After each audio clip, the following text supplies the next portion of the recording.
12 जून 2025 को अहमदाबाद से लंदन जा रही फ्लाइट टेक ऑफ के जस्ट 30 सेकंड में 625 फीट पर पहुंचकर क्रैश हो जाता है। जब plane BJ medical college hostel पर जा गिरा, आसमान में एक आग का गुब्बारा छा गया। क्रैश इतना डेडली था कि with in the second 242 including cabin crew में से 241 लोग ऑन द स्पॉट अपनी जान गंवा बैठे, प्लस 19 लोग उस हॉस्टल के थे जिस पर यह प्लेन क्रैश हुआ। टोटल 260 लोगों की जान गई और 67 लोग यहाँ पर घायल हुए। ये क्रैश इतना भयानक था कि इसे इंडियन हिस्ट्री में अब तक का सबसे डेडलिएस्ट एयरप्लेन क्रैश कहा गया। इस क्रैश में किसी ने अपना इकलौता बेटा खोया, किसी ने अपना सब कुछ खोया और पूरे देश में लोगों में सहानुभूति थी उन पैसेंजर्स के लिए। साथ ही सवाल उठने लगा कि सिर्फ टेक ऑफ के 30 सेकंड में कोई प्लेन क्रैश कैसे हो सकता है। लोग सवाल करने लगे थे गवर्नमेंट से, एविएशन कंपनियों से और मांग करने लगे थे इन्वेस्टिगेशन की। और आज एग्जैक्टली एक महीने बाद 12 जुलाई 2025 को AAIB ने इसके ऊपर अपना रिपोर्ट रिलीज किया। उसमें पूरा ब्लेम पायलट्स पे डाल दिया। Nice try. तो क्या यहाँ पर पायलट्स की गलती के कारण ही 260 लोगों की जान गई, या फिर इंडियन अथॉरिटीज हमसे यहाँ पर कुछ छुपा रही है?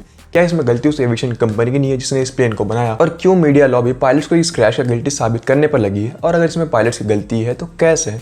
जानते हैं इस एपिसोड से। Ahmedabad plane crash was nothing short of a nightmare.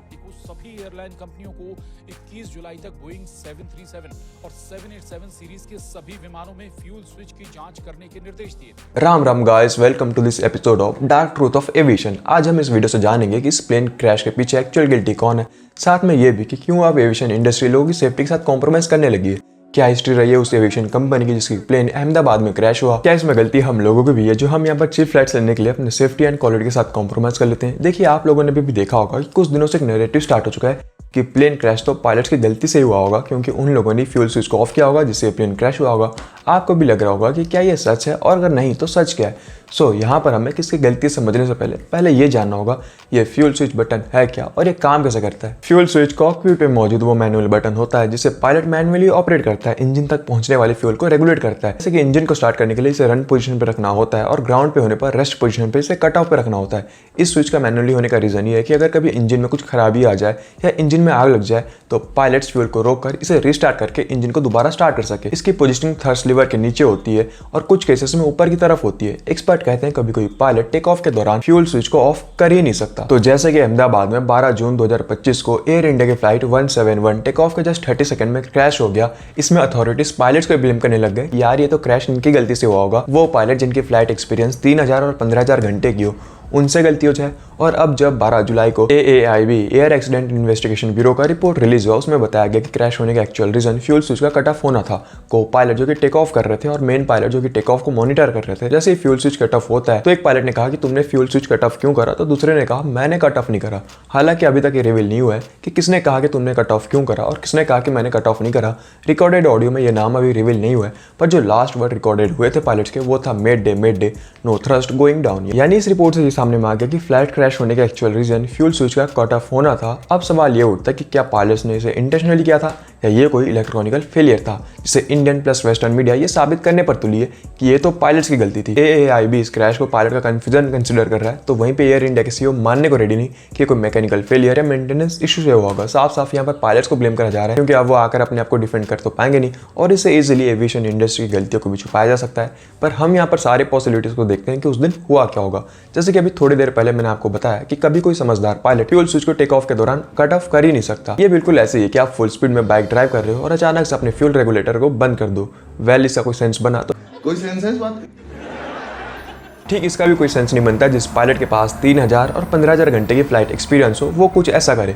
जिस फ्यूल कट ऑफ का ब्लेम पायलट्स पर डाला जा रहा है उसकी डिजाइनिंग कुछ इस तरीके से होती है कि पायलट उसे एक्सीडेंटली भी ऑफ नहीं कर सकता और ना ही वो गलती से हाथ लगने से बंद हो सकता है। इवन उसके दोनों तरफ 2 मेटल गार्ड्स होते हैं जिससे हाथ लगने के, पैर लगने के भी चांसेस नहीं होते। उसे ऑफ करने के लिए पहले उसे मैनुअली ऑपरेट करता हुआ ऊपर की तरफ पुल करना होता है, फिर उसे नीचे की तरफ लाना होता है, जो कि एक्सीडेंटली तो नहीं हो सकता। यानी कि यहाँ पायलट्स की कोई गलती नहीं। अब बात आती है एविएशन इंडस्ट्री पर। तो क्रैश के बाद ये बात सामने में आता है कि यूएस की aviation board FAA federal aviation administration ने 2018 में एयर इंडिया को वार्न कर दिया था कि बोइंग 787 जिसे एयर इंडिया 171 के नाम से ऑपरेट करता है उसमें स्विच मेल फंक्शन के इशू है जो कि डिसएंगेज हो रहा था। और ये प्रॉब्लम बोइंग 787 के S मॉडल 8 जनरेशन में थे। 7 साल पहले दिए गए वार्निंग को एयर इंडिया नजरअंदाज कर देता है, क्योंकि बोइंग ने इस चेंजेस को कुछ मैंडेटरी समझा नहीं, तो इसलिए एयर इंडिया ने भी इसके ऊपर कुछ खास ध्यान दिया नहीं। तो पहली गलती यहाँ पर एयर इंडिया की थी। अब बात आती है बोइंग पर, जिसने इस प्लेन को बनाया। बोइंग अमेरिकन बेस्ड कंपनी जो कि एयरप्लेन से लेकर सैटेलाइट्स, रॉकेट्स, मिसाइल तक बनाती हो। Sounds like $multi-billion company. जिस कंपनी के अमेरिकन जीडीपी में 0.23% का कंट्रीब्यूशन हो, जो 29 ट्रिलियन इकोनॉमी में $66 बिलियन का कंट्रीब्यूट करे और 1.6 मिलियन लोगों को जो जॉब देता हो, वो एक छोटी कंपनी हो ही नहीं सकता। पर इसी बड़ी कंपनी के बड़े डार्क ट्रूथ है जिसका शिकार एयर इंडिया का फ्लाइट 171 बना। बोइंग जो कि लार्जेस्ट एयरप्लेन मैन्युफैक्चरिंग कंपनी है, जिसने आज तक 12,000 प्लेन डिलीवर कर चुका हो, जिसमें से एक बड़ा नंबर का एक्सीडेंट हो भी चुका हो। 2,300 प्लेन का आज तक एक्सीडेंट हो भी चुका है। 2000 से लेकर 2025 तक इन 25 सालों में 107 फुल लॉस एक्सीडेंट्स हुए, यानी कि वो एक्सीडेंट जिसमें ऑलमोस्ट सारे पैसेंजर्स मारे गए और प्लेन पहले में बदल गया। और इन सारे क्रैश का मेनली रीजन होता था इलेक्ट्रॉनिकल फेलियर। एक टाइम था जब बोइंग को अपने सेफ्टी एंड प्रोटोकॉल्स के लिए जाना जाता था, पर सब कुछ तब बदल गया जब बोइंग के फॉर्मर सीईओ फिलिप कॉन्डी ने 1997 में एक्वायर करा मैकडॉनल्ड डगलस को, जो एक मिलिट्री एविएशन कंपनी थी। पर बोइंग तो यहाँ पर एक कमर्शियल एविएशन कंपनी थी। हालांकि मैकडॉनल्ड भी यहाँ पर कमर्शियल प्लेन बनाती थी, पर इनका जो मेन फोकस होता था वो था मिलिट्री प्रोजेक्ट पर। तो यहाँ पर डगलस को हायर करने की वजह से बोइंग ने सेफ्टी की वजह कॉस्ट कटिंग पर ज्यादा फोकस रखा। इवन न्यू एयरप्लेन के एक्सपेंस में ओल्ड एयरप्लेन जिनमें ऑलरेडी मेल फंक्शन के इश्यूज थे, उन्हें अपग्रेड जनरेशन के नाम से 787 के नाम से बेचना स्टार्ट करा। जैसे कि मैंने आपको बताया कि कंपनी यहाँ पर 787 मॉडल को अपग्रेड वर्जन कहकर बेच रही थी, जिसमें कंपनी क्लेम करती है कि अब इसमें कोई मैकेनिकल फेलियर नहीं होगा। इसका मतलब ये कि इनसे पहले वाले मॉडल्स में इश्यूज थे। तो फर्स्ट मॉडल इसमें सबसे ज्यादा इश्यूज था वो था मॉडल 727। इस मॉडल को दिसंबर 24, 1963 से FAA सर्टिफिकेशन मिला, पर उसी साल मार्च 15, 1963 में फ्लाइट टेस्टिंग के दौरान near Renton municipal airport Washington US में क्रैश होता है। पर फिर भी किसी तरीके से बोइंग इस प्लेन को पास करवा ही लेती है। फिर भी अपने पूरे ऑपरेशन टाइम पीरियड में बोइंग 727 के टोटल 120 प्लेन क्रैश हुए, और इन क्रैश का जो मेन रीजन होता था वो था मैकेनिकल फेलियर और डिजाइन इशू। अब यहाँ पर ये डिजाइन इशू कैसे हो रहा है मैं आपको वीडियो में आगे समझाता हूँ। सेकंड मॉडल रहा 737, जो कि 727 का अपग्रेड वर्जन था, जिसमें कंपनी क्लेम करती थी कि अब इसमें कोई मैकेनिकल फेलियर नहीं होगा। इसे 1967 दिसंबर 15 को FAA सर्टिफिकेशन मिला था। ये मॉडल बोइंग के लिए काफी ज्यादा फायदेमंद रहा, क्योंकि प्रीवियस मॉडल के मुकाबले इसमें कोई भी क्रैश रिकॉर्ड्स नहीं थे अब तक। इसलिए कंपनी ने इस मॉडल के नाम पर कई सारे जनरेशन को लॉन्च किया, जैसे कि जनरेशन 100, 200, 300, नेक्स्ट जनरेशन 600, 700, 500 और 737 मैक्स सीरीज। और इस मैक्स सीरीज में भी कई सीरीज आए, जैसे कि 737 मैक्स 8 सीरीज, जो कि आया था दिसंबर 30, 2011 में। और इस मॉडल को आप याद रखिएगा, इसके वीडियो में बहुत ही खास रोल होने वाले। हालांकि 737 मॉडल में क्रैश रिकॉर्ड्स कम थे, पर ऐसा भी नहीं कि बिल्कुल नहीं था। 1968 में ये प्लेन सर्विस में आता है, और सर्विस में आए सिर्फ 4 सालों में इसका पहला क्रैश हो भी जाता है दिसंबर 8, 1972 में। Reason malfunction. Third model रहा 757, जिसे FAA से दिसंबर 14, 1982 से सर्टिफिकेशन मिला, और इस प्लेन में भी टोटल 13 क्रैशेस हुए थे। इसी तरीके से बोइंग ने कई सारे प्लेन्स को लॉन्च किया न्यू मॉडल के नाम से, पर उन सब में मेल फंक्शंस इश्यूज थे। अब हम बात करते हैं बोइंग से जुड़े उन फेमस इंसिडेंट्स पर। बोइंग 787 ड्रीमलाइनर, जो कि अपनी फर्स्ट फ्लाइट दिसंबर 15, 2009 में करता है, but with in the 4 year 787 model से जापान एयरलाइन ऑपरेट कर रही थी। 7 जनवरी 2013 के दिन प्लेन बॉस्टन लोगन इंटरनेशनल एयरपोर्ट पर ग्राउंड पे खड़े खड़े इसमें स्मोक आना स्टार्ट हो जाता है और एक छोटा सा फायर भी लग जाता है। Reason APU auxiliary power unit, जो कि एक स्मॉल टर्बाइन इंजन होती है। इसकी लोकेशन एयरक्राफ्ट के टेल पर होती है। इसकी बेसिक फंक्शन ये होता है कि मेन इंजन फेल होने पर ये पावर देने का काम करता है। इसमें यूज होने वाली लिथियम आयन बैटरी में फायरिंग इशू था। सेम 1 जनवरी 16, 2013 के दिन ऑल निप्पन एयरवे की प्लेन जापान में इमरजेंसी लैंडिंग करती है। Reason battery issue. ये 2 न्यूज ही काफी थे पूरे दुनिया भर में ऑपरेट होने वाले 787 मॉडल को ग्राउंड पे लाने के लिए। 3 हफ्ते तक सारे 787 मॉडल ग्राउंड पर ही खड़े रहे। वीडियो में मैंने आपसे कहा था कि 737 मैक्स को आप याद रखेगा, क्योंकि ये मॉडल फेमस हुआ था अपने यूनिक इनोवेशन के लिए और सबसे दर्दनाक क्रैश के लिए। बोइंग 737 मैक्स 8, जिसे लॉयन एयर फ्लाइट 601 के नाम से ऑपरेट करती थी, वो इंडोनेशिया के कैपिटल जकार्ता से टेक ऑफ करती है। पर कुछ ही मिनटों में ये प्लेन जावा सी कोस्ट पर जाकर क्रैश हो जाता है, जिसमें 189 लोग मारे गए। Reason manoeuvring characteristic segmentation system MCAS, जो कि डेवलप इसलिए करा गया था ताकि पायलट्स को एक बेहतरीन कंट्रोल मिल सके। पर अनफॉर्चुनेटली बोइंग ने ना ही इस न्यू सिस्टम के बारे में पायलट्स को बताया था और ना ही उन्हें इसकी ट्रेनिंग दी गई थी। इन्वेस्टिगेशन से बात सामने में आया कि जब पायलट्स प्लेन को ऊपर की तरफ लेने की ट्राई भी कर रहे थे, तो प्लेन में लगा MCAS सिस्टम ऑटोमेटिकली प्लेन को फुल स्पीड से ग्राउंड की तरफ पुश किया। ये प्रोसेस करीब दर्जन बार रिपीट हुए और ये प्लेन क्रैश हो गया। MCAS system. अब ये यूनिक इनोवेशन क्यों था, अब इसे जानते हैं। बोइंग 737 मैक्स में यूज हुआ इंजन CFM इंटरनेशनल की थी, जिसकी साइज रेगुलर इंजन से बड़ी थी और प्लेन में इसकी पोजीशनिंग रेगुलर इंजन के मुकाबले आगे की तरफ और ऊपर की तरफ थी, जिससे प्लेन ऊपर की तरफ टिल्ट हो रही थी। बोइंग ने प्रीवियस मॉडल 737 मॉडल को देखकर एक मिमिक सॉफ्टवेयर बनाया और यह था MCAS सिस्टम, जो कि प्लेन को नीचे की तरफ पुश करता और पायलट्स को एक बेहतरीन कंट्रोल देता और प्लेन को स्टेबल रखता। पर बोइंग ने इस सॉफ्टवेयर के बारे में ना ही पायलट्स को बताया था और ना ही उन्हें इसकी ट्रेनिंग दी गई थी, क्योंकि बोइंग मानता था कि MCA सिस्टम से पायलट्स को सिमुलर ट्रेनिंग की जरूरत नहीं पड़ती क्योंकि सारा कंट्रोल का काम इस सिस्टम ही संभाल लेता। इसी सिस्टम की वजह से 10 मार्च 2019 को और एक प्लेन का क्रैश होता है। इथियोपिया एयरलाइन फ्लाइट 302 का रीजन सेम था, मॉडल सेम था। प्लेन में लगा MCA सिस्टम ऑटोमेटिकली प्लेन का कंट्रोल पायलट से हटाकर खुद ले लेता है। क्रैश के बाद बोइंग मानने से मना कर देता है कि ये कोई मैकेनिकल फेलियर था, पर बाद में बोइंग को मानना पड़ता है कि यह गलती उसकी थी, जिसके बाद पूरे दुनिया भर में ऑपरेट होने वाले 737 मैक्स मॉडल को ग्राउंड कर दिया गया था FAA के ऑर्डर के बाद। Rare admission, in fact. Boeing CEO Dennis Muilenburg has finally acknowledged that the flight control system on the 737 MAX 8 may have caused 2 fatal crashes.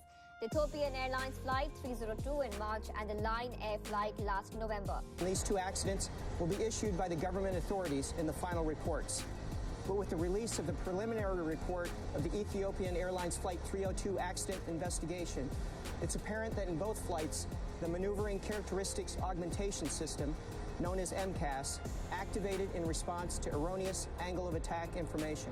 पर यहाँ पर बोइंग के CEO डेनिस मुनिनबर्ग FAA को फोर्स करते हैं कि वो 737 मैक्स पर लगे सारे रिस्ट्रिक्शंस को वापस लें। जनवरी 7, 2021 के दिन कोर्ट बोइंग पर फैसला सुनाती है एविडेंस को मैनिपुलेट करने के लिए, पायलट्स को किसी ट्रेनिंग या जानकारी ना देने के लिए बोइंग के ऊपर $2.5 बिलियन के पेनल्टी लगे। ये 2 ऐसे केसेस थे जिसके बाद बोइंग के ऊपर सवाल उठने स्टार्ट हुए कि इतने सारे क्रैश हिस्ट्री होने के बाद भी बोइंग लोगों की सेफ्टी के साथ कॉम्प्रोमाइज करता है। इन केसेस के बाद भी बोइंग को एडिशनली $1.1 बिलियन देने पड़े, साथ ही विक्टिम फैमिली को $445 मिलियन देने पड़े। इन दोनों केसेस को बोइंग के हिस्ट्री में पॉपुलर केसेस के नाम से जाना जाता है, पर इनके अलावा भी और सारे कई केसेस हुए, जैसे कि बोइंग के प्लेन्स बीच हवा में उनके डोर खुल जाते हैं या प्लेन अचानक से बंद पड़ जाता है बीच हवा में। बेसिकली बोइंग यहाँ पर एविएशन इंडस्ट्री की कन्याकुमार बन चुकी थी, जो बातें तो बहुत करती थी पर काम कुछ नहीं।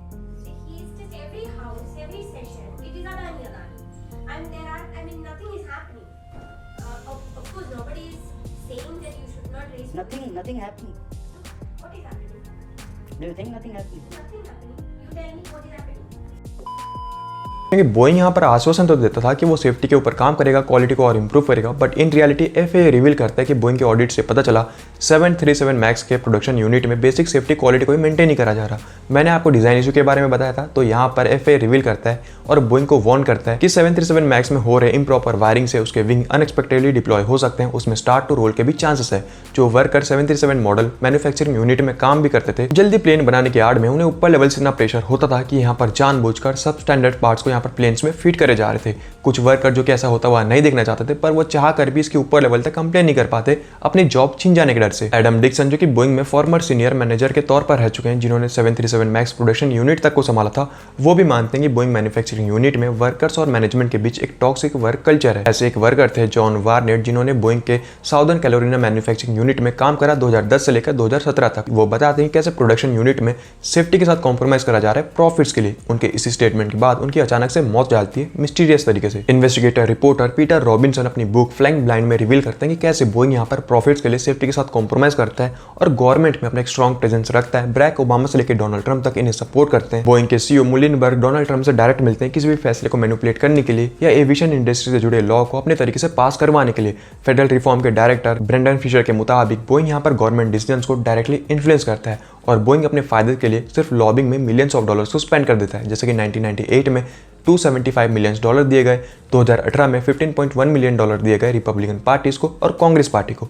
अब इन दोनों सालों में इतने पैसे क्यों दिए गए? क्योंकि ये 2 पीरियड्स ऐसे थे जब बोइंग के प्लेन क्रैश हुए थे और लोग इन्हें ब्रूटली क्रिटिसाइज कर रहे थे। इवन यूएस की गवर्नमेंट भी बोइंग को सपोर्ट करने के लिए अदर कंट्रीज को फोर्स करती है कि वो बोइंग के प्लेन्स को ही परचेस करे, और यूएस गवर्नमेंट का ऐसा करने का भी एक रीजन है कि बोइंग कंपनी यूएस की लार्जेस्ट वेपन एक्सपोर्ट कॉन्ट्रैक्टर है, जो कि यूएस स्टॉक मार्केट में मोस्ट पॉपुलर स्टॉक में से एक है। इसके शेयर गिनना यानी कि यूएस का गिनना है। अमेरिकन प्रेसिडेंट प्लेन, जिसे आप मूवीज में most powerful and secure plane की तरह पे देखते हो, उसे भी यहाँ पर बोइंग बनाती है और ये डायरेक्ट नासा के साथ भी बिजनेस करते हैं। इसलिए गवर्नमेंट के लिए भी कई बार मुश्किल हो जाता है इनके खिलाफ कुछ फैसला लेना, इसलिए गवर्नमेंट भी इनकी हर कई बातें मानती है। अब सवाल ये उठता है कि अगर इनके प्लेन में क्रैश इशू है और पूरे दुनिया भर की एविएशन इंडस्ट्री ये बात जानती है, तो वो बोइंग के अलावा किसी और मैन्युफैक्चरर के ऊपर शिफ्ट क्यों नहीं जाती? तो इसका जवाब ये है कि अदर मैन्युफैक्चरिंग प्लेन जैसे कि एयरबस, जो कि यूरोप की है, पर इसकी प्राइस बोइंग के कंपैरिजन में काफी ज्यादा एक्सपेंसिव है और इसमें वेटिंग पीरियड भी कई सालों तक है।